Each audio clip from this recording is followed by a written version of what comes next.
High বন্ধুরা, তোমাদেরকে স্বাগতম আমার ইউটিউব চ্যানেল মোশারেফ সায়েন্স বুস্টারে। তো এর আগের দিন গত ভিডিওয়ে আমি তোমাদের যে দশম শ্রেণীর দ্বিতীয় চ্যাপ্টার ছিল সরল সুদ, সেই সরল সুদ কষার 1 থেকে 12 নম্বর অঙ্ক আমি দেখিয়েছি। তোমরা নিশ্চয়ই দেখছো, এবং যে এখনও দেখোনি তোমরা কিন্তু অবশ্যই দেখে নেবে, কারণ এই অঙ্কগুলো কিন্তু খুবই গুরুত্বপূর্ণ তোমাদের মাধ্যমিক 2027-এ মাধ্যমিক পরীক্ষা আসার মতো খুবই গুরুত্বপূর্ণ প্রশ্ন।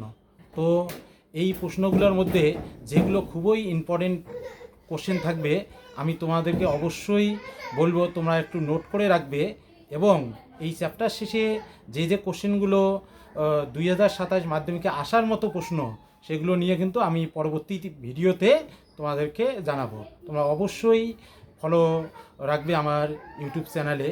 এরপরেও যদি তোমার কোনো কিছু জিজ্ঞাসা থাকে তোমরা কিন্তু অবশ্যই কমেন্ট বক্সে লিখবে, আমি যথাসাধ্য উত্তর দেওয়ার চেষ্টা করব।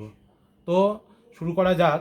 এর আগের দিন আমরা 1 থেকে 12 নম্বর পর্যন্ত অঙ্ক করছি। তো আমি পৃষ্ঠাটা দেখাই দিতেছি। এই যে তোমাদের দেখো দশম শ্রেণীর যে অঙ্ক বই আছে 46 পেজ, সরল সুদ কষে দেখি 2। তো আমরা তো 12 নম্বর পর্যন্ত অলরেডি গত ভিডিও করেছি। তো আজকে 13 নম্বর থেকে শুরু করব। তোমরা একটু পেজটা ভালো করে দেখে নাও। তা শুরু করা যাক আজকের প্রশ্ন 13 নম্বর থেকে। দেখো 13 নম্বর অঙ্কটা কি বলছে। 13 নম্বরটা খুবই গুরুত্বপূর্ণ একটা প্রশ্ন। কোনো মূলধন একই বার্ষিক শতকরা সরল সুদের হারে 7 বছরে সুদে আসলে 7,100 টাকা হলে, 4 বছরে সুদে আসলে 6,200 টাকা হলে মূলধন এবং বার্ষিক শতকরা সরল সুদের হার কত? এটা খুবই একটা গুরুত্বপূর্ণ প্রশ্ন। তো আমি বলতেছি তোমরা একটু ফলো করো যে আমরা কীভাবে অঙ্কগুলো করব। হ্যাঁ, তো শুরু করা যাক। 13 নম্বর অঙ্ক দেখো, আসল আসল প্লাস 7 বছরের সুদ। দেখো বইয়ে কত দেওয়া আছে? 7,100 টাকা। 7,100 টাকা। আর আসল প্লাস 4 বছরের সুদ, এটা দেওয়া আছে 6,200 টাকা। তো দেখো যদি আমরা এখানে বিয়োগ করি তাহলে কি পাবো? বিয়োগ যদি করি তাহলে দেখো এখানে আসল কাটা যাবে। তাহলে 7 বছর থেকে আমরা যদি 4 বছর বিয়োগ করে দিই তাহলে 3 বছরের সুদ, 3 বছরের সুদ, তাহলে এখানে কত হবে? 0,900 টাকা। এবার তোমরা একটা কাজ করতে পারো, এখানে 7 বছরও আছে 4 বছরও আছে, তাহলে আমরা যে কোনো একটা সময়ের সুদ বের করব। তো 1 বছরের সুদ কত হবে? 1 বছরের সুদ হবে 900/3 আমাদের। তাহলে আমরা 7 বছরেই বের করব। সুতরাং 7 বছরের সুদ হবে 900 গুণন 7/3, তাহলে 3 3 300। তাহলে এখান থেকে আমরা পাবো 3,2100 টাকা। তাহলে একটা জিনিস তোমরা কিন্তু লক্ষ্য করো, আমরা 7 বছরের সুদ আসল মিলিয়ে পেয়েছি 7,100 টাকা, আর শুধু 7 বছরের সুদ কত বের করলাম? 2,100 টাকা। তাহলে সুতরাং আসল কত হবে? তাহলে আসল আমরা কীভাবে পাবো? বিয়োগ করে। হবে 7,100, তার থেকে বিয়োগ করা লাগবে 2,100। এটা যদি আমরা বিয়োগ করি তাহলে কি পাবো? 5,000 টাকা। তাহলে দেখো এটাই কিন্তু তোমাদের একটা অ্যান্সার চেয়েছে। তাহলে আসল বা মূলধন হবে 5,000 টাকা। এবং দেখো এখানে আরেকটা কোশ্চেন কি এসেছে, বার্ষিক শতকরা সরল সুদের হার কত? বার্ষিক শতকরা সরল সুদের হার বের করার জন্য দেখো আমরা তো ফর্মুলা জানি। আমরা জানি আই সমান সমান পি আর টি বাই কত? 100। তাহলে এখান থেকে যদি আমরা এখানে এবার কার মান বের করবো? আর এর মান যদি বের করি, তাহলে এর আগের ভিডিও তো আমি বলছি এই তিনটার মধ্যে আমি যেটাই বের করি না কেন বাকি দুইটা কোথায় যাবে? মিশে যাবে। তো উপরেরটা আমি মুছে দিলাম।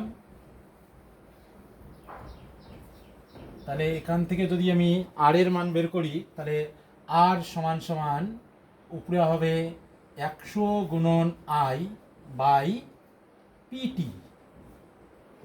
তাহলে 100 গুণন আই, আই মানে হলো সুদ। সুদ আমি বের করছি 2100 টাকা। সেটা কত বছরের সুদ? 5 বছরে 7 বছরের সুদ। তাহলে এখানে 7 লিখবো। আর আসল টাকা হলো 5000। তাহলে পির মান হবে 5000 আর টির মান হবে 7। তাহলে এখানে 0 0, এখানকার শূন্যর সাথে এখানকার শূন্য কাটা, 7 দিয়ে 3 7 21 0, 5 দিয়ে 30কে কাটলে 5 6 30। তাহলে আর এর মান কত? 6। সুতরাং বার্ষিক শতকরা সরল সুদের হার 6%। এটাই কিন্তু অ্যান্সার। খুব গুরুত্বপূর্ণ প্রশ্ন, তোমরা কিন্তু ভালো করে ফলো করবে। হ্যাঁ, এবার পরের অঙ্কটাতে আসা যাক। দেখো পরের অঙ্কটা আমি একটু বলতেছি, তোমরা লক্ষ্য করো যে একই সময়ে অমল রায় ব্যাংকে এবং পশুপতি ঘোষ পোস্ট অফিসে 2000 টাকা জমা রাখেন। মানে অমল রায় রাখলো ব্যাংকে এবং পশুপতি ঘোষ পোস্ট অফিসে 2000 টাকা জমা রাখলো। 3 বছর পর তারা সুদসহ যথাক্রমে 2360 টাকা এবং 2480 টাকা ফেরত পান। ব্যাংক এবং পোস্ট অফিসের বার্ষিক শতকরা সরল সুদের হার কত হবে? এবার দুই ক্ষেত্রেই দেখো আসল টাকা কিন্তু 2000 টাকা আছে, আর ব্যাংকে সুদসহ পেয়েছেন 2360 টাকা, আর পোস্ট অফিসে পেয়েছেন 2480 টাকা। তাহলে দুই ক্ষেত্রে সুদের হার কত? তাহলে আমরা ব্যাংকের ক্ষেত্রে আলাদা করে একবার বের করব, একবার পোস্ট অফিসের ক্ষেত্রে আলাদা করে বের করব, তারপর আমরা সেই দুইটার অনুপাত করে দেবো। তাহলে তোমরা সবাই লক্ষ্য করো 14 নম্বর অঙ্কটা। ব্যাংকের ক্ষেত্রে পি সমান সমান 2000 টাকা, তারপর আই সমান সমান আমাদের সুদ আসল মিলে হয়েছে 2360 টাকা। তাহলে 2360, তার থেকে বিয়োগ যাবে 2000 টাকা। তাহলে এখান থেকে বিয়োগ করলে আমরা পাবো 360 টাকা। সময়টা দেওয়া আছে 3 বছর, তাহলে টি সমান সমান 3 বছর। তাহলে আমরা জানি আই সমান সমান পি আর টি বাই 100। তাহলে এখান থেকে যদি আমরা আর এর মান বের করি তাহলে কত পাবো? 100 ইন্টু আই বাই পিটি। মান বসালে আর এর মান 100 ইন্টু আই মানে হলো সুদ 360 বাই পি মানে আসল দেখো 2000 টাকা, আর টি মানে সময় হলো 3 বছর। তাহলে এখানকার 3 শূন্যর সাথে নিচে 3 শূন্য কাটা। তাহলে 3 দিয়ে এটাকে কাটলে 3 12 36, 2 দিয়ে 12কে কাটলে 6। তাহলে আর এর মান কত বেরোলো? 6। সেম ভাবে এটা ব্যাংকের ক্ষেত্রে আমরা বের করলাম। এবার আমরা বের করব পোস্ট অফিসের ক্ষেত্রে। পোস্ট অফিসের ক্ষেত্রে কি হবে? পি দেখো এখানেও কিন্তু তোমার 2000 টাকাই হবে।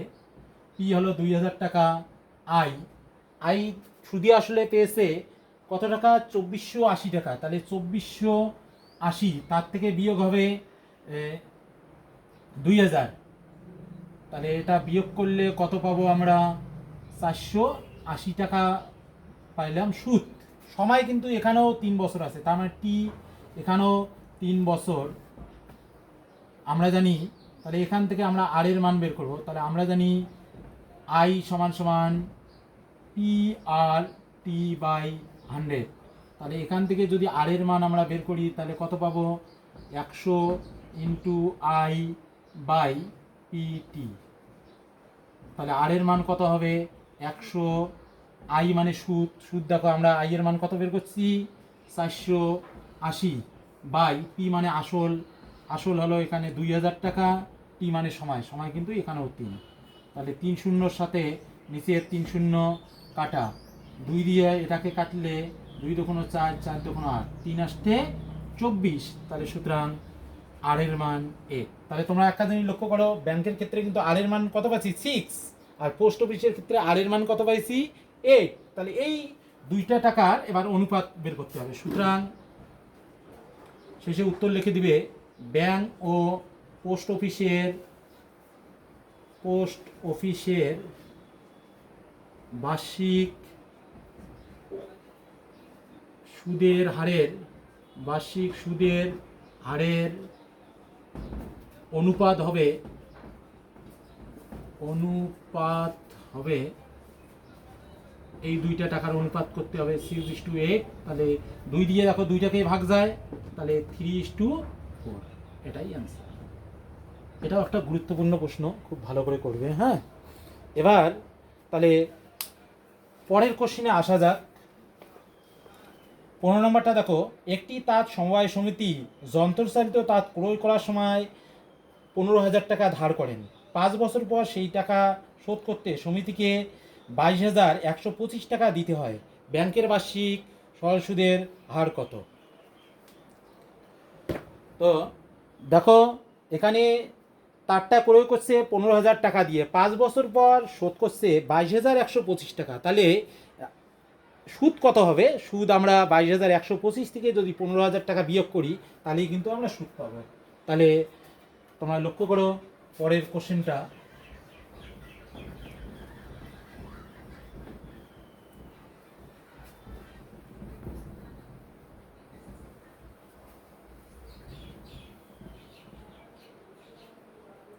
তাহলে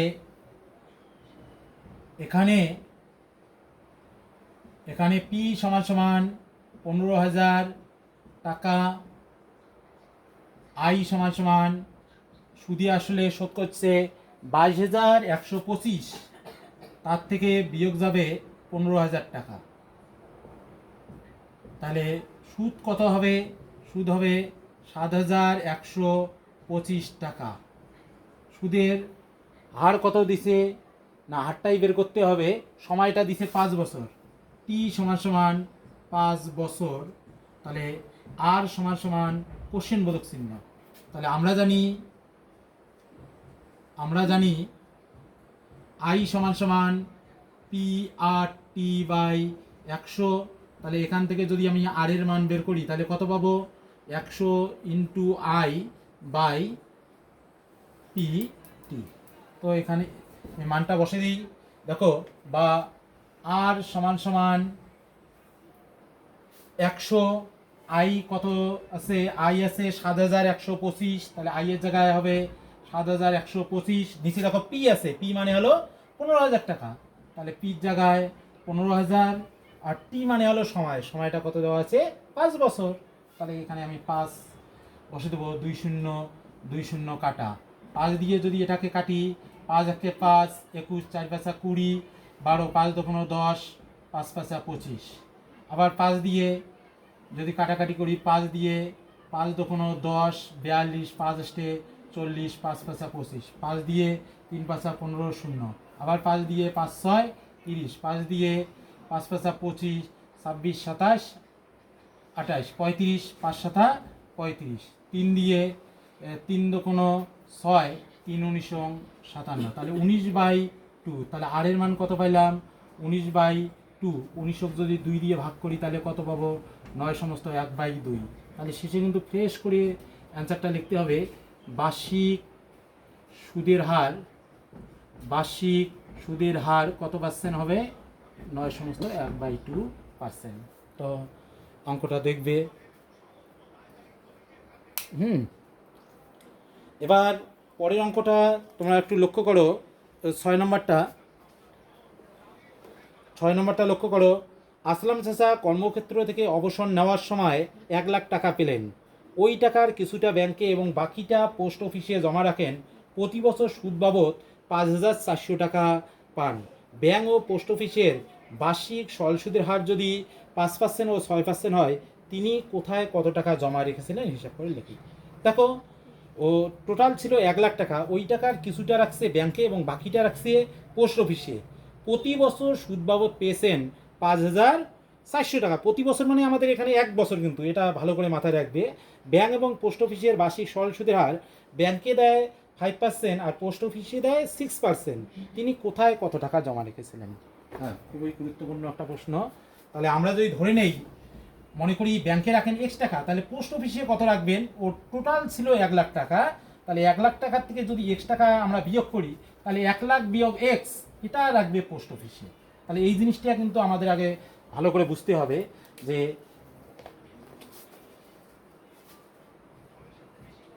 ধরি আসলাম চাচা ব্যাংকে রাখেন X টাকা। আসলাম চাচা তাহলে পোস্ট অফিসে কত রাখবেন? পোস্ট অফিসে রাখেন, তাহলে মোট ছিল 1,00,000 টাকা, তার থেকে বিয়োগ হবে X এই টাকাটা। তাহলে কোথায় রাখছে? পোস্ট অফিসে। দুই ক্ষেত্রে সুদ পাইছে, দুই জায়গা থেকে মিলে সুদ পাইছে 5,400 টাকা, কিন্তু ব্যাংকের সুদের হার হলো 5% আর পোস্ট অফিসের সুদের হার হলো 6%। তাহলে অ্যাকর্ডিং টু কোশ্চেন আমরা যদি একটু শর্টকাটেই করি, ব্যাংকের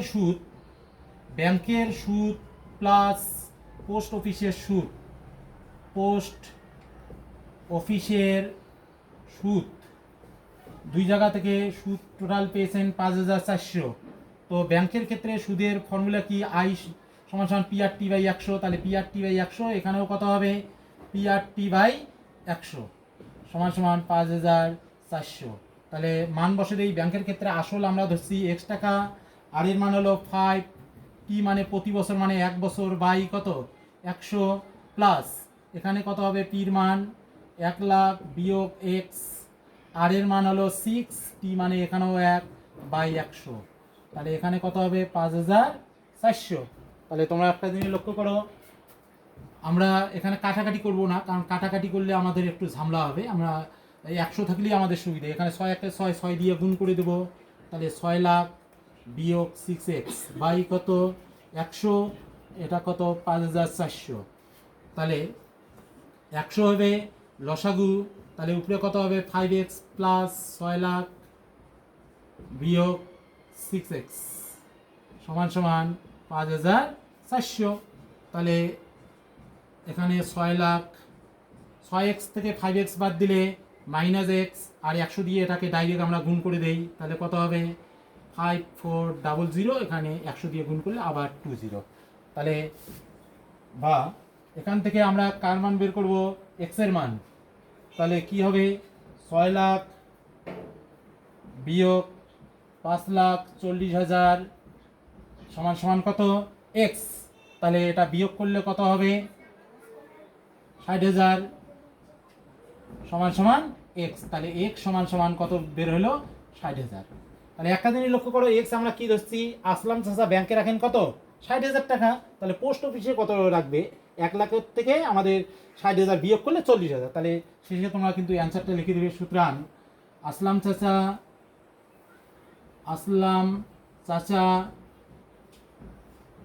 ব্যাংকে রাখেন 60,000 টাকা এবং পোস্ট অফিসে রাখেন, তাহলে কত হবে? 1,00,000, তার থেকে বিয়োগ যাবে 60,000 = 40,000 টাকা। এটাই কিন্তু অ্যান্সার। খুব ভালো করে করবে। তো আজ এই পর্যন্তই থাকলো। পরবর্তী ভিডিওতে আমরা যে পরবর্তী যে অঙ্কগুলো আছে সেগুলো নিয়ে আলোচনা করব। এর মধ্যে যদি তোমাদের কোনো যদি কনফিউশন থাকে, তোমরা অবশ্যই কিন্তু কমেন্ট বক্সে জানাবে। আমি আমার যথাসাধ্য সেগুলোকে উত্তর দেওয়ার চেষ্টা করব। ধন্যবাদ।